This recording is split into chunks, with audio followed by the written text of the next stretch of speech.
Hi everyone, it's me Teresa from healthyveganlife.com, and today I want to make some double chocolate chip cookies because I feel the need for them, you know. And so I've got my own recipe in my little recipe book, and I am going to make them and then show you how I do it. The nice thing about this recipe is that it's made with whole oat flour, and if you're gluten-free, I'm more aware of gluten-free now that I've got a new friend and she eats gluten-free. So if you're a gluten-free eater, you can just use gluten-free oats and then blitz them up, turn them into a flour, and then you can use that for the cookies. I'm using normal oats though because they're much cheaper. And what else can I say about the recipe? Oh yeah, of course, no oil, because there's no oil in this channel, you know. I mean, generally speaking, in my recipes, no oil. Anyway, let's go bake some cookies, because I am really hungry for a snack. Now the first thing you need to do is preheat your oven to 175 degrees Celsius or 350 Fahrenheit, which is gas mark 4, which unfortunately we have a gas oven now. Then we want to combine our dry ingredients. We will need 1/2 cup of oat flour and 1/2 cup of plain white flour. You could also use completely oat flour if you wanted to. And then 1/4 cup of cocoa powder, 1/2 teaspoon of baking powder, and 1/4 teaspoon of salt. And then you just want to mix that all together until it is all mixed, and then you can set it aside so we can work on our wet ingredients, for which we will need a smaller bowl. And then our first ingredient is going to be sugar. I always prefer to use soft brown sugar because it dissolves very easily with the other wet ingredients, and we will need 3/4 cup of that, and also some hazelnut butter. You could also use almond butter or peanut butter, 1 tablespoon of it,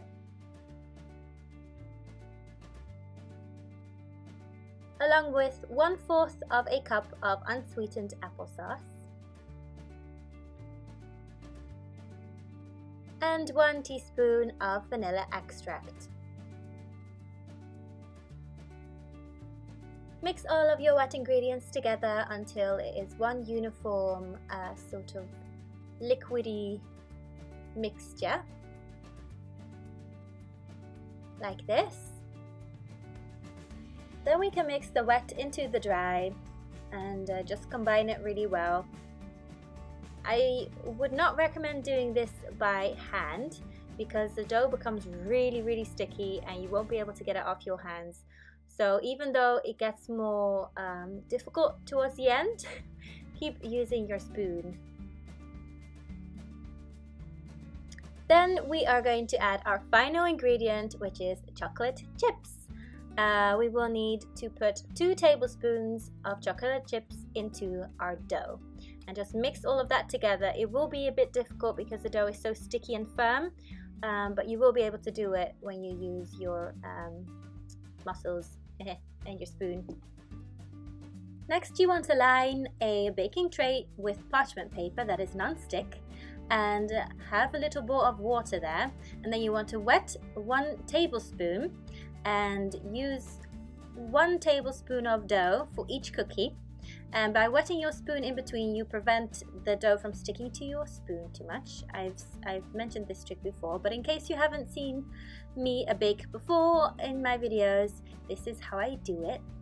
And then you just have all these little cookie forms, and then you want to wet your fingers and you know, pat them down a little bit, and you know, you don't have to squish them too much because they change shape in the oven anyway.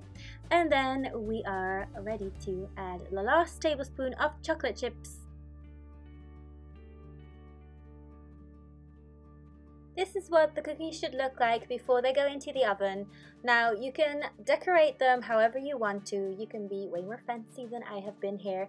And then you just want to bake the cookies for 12 to 15 minutes, so just keep an eye on them. They should still be a little bit soft when they come out of the oven because they firm up after they have been taken out. And this is the final result. Look, look, look, look! add all of our cookies. I'm excited to eat one.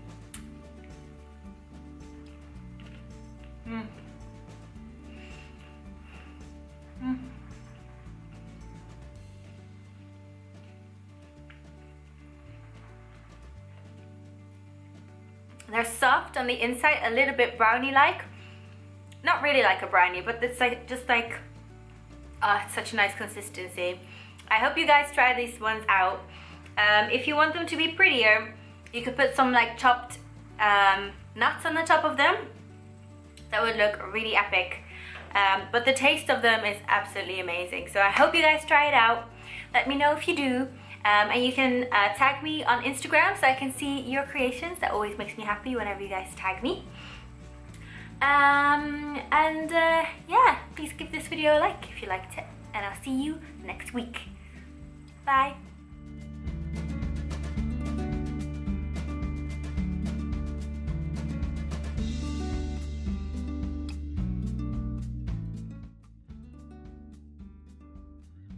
Some of you have asked me what I'm doing now. I'm working as a care assistant in care homes.